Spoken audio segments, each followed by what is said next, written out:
Hi folks, welcome to today's color process video.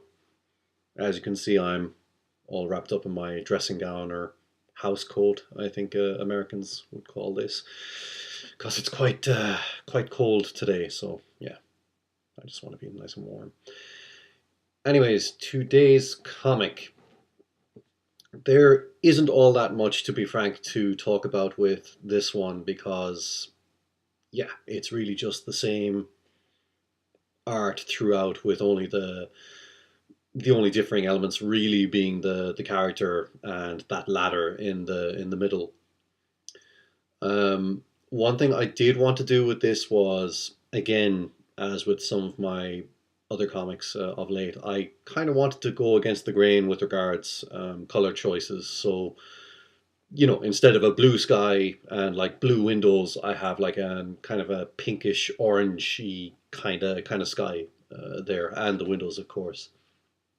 And the guy being in blue, obviously that'll contrast very nicely with that. In fact, a big part of the reason why I went with the color of the sky I went for was because of the fact that I went with the blue color for the guy.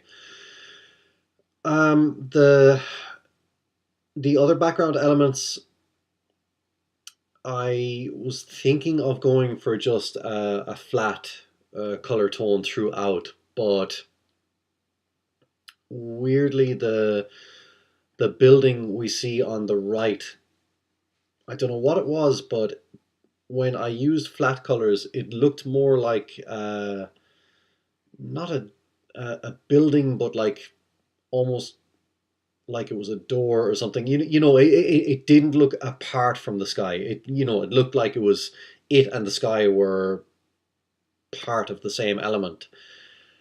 And now, probably a big reason for that is because of the super flat look I've gone with for everything. And to be honest, the reason I went with that was for time-saving purposes, because of redrawing the same elements throughout the comic.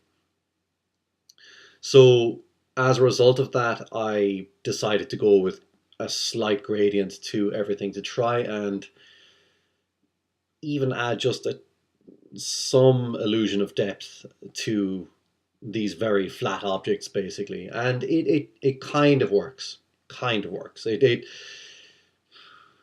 I'm still not entirely happy with how that turned out, but it's better than it could have been, which isn't saying much, really, is it? Another thing here was the ladder. I really wanted that to stand out. Um, like originally I was going to go for a different color, but yeah, I ended up going with kind of a red color because it just worked for me. And I was going to color in the ladder's line work to make it look more like a background object or something, but I thought better of that because I felt of all the things to stand out in the comic, the ladder really must stand out because, it's this key element of the visual gag. So I felt it was important that it was very noticeable. I was worried that if I did color in the line work, it would make the ladder not stand out as much as I would have liked. And yeah, another thing I did was I don't know why it makes it look better, but for some reason with this, getting rid of the line work of the panel borders actually kind of worked very well here. Um, I find some comics when you remove the panel borders, they lose a certain something, but in this case, I actually thought it looked better without them. Like I thought it looked worse with the panel borders. It's funny how things work like that sometimes. And yeah, that's that's pretty much all I have to say about this one. So I will leave it at that, and I hope you have a good weekend and take care. I'll see you at the next video.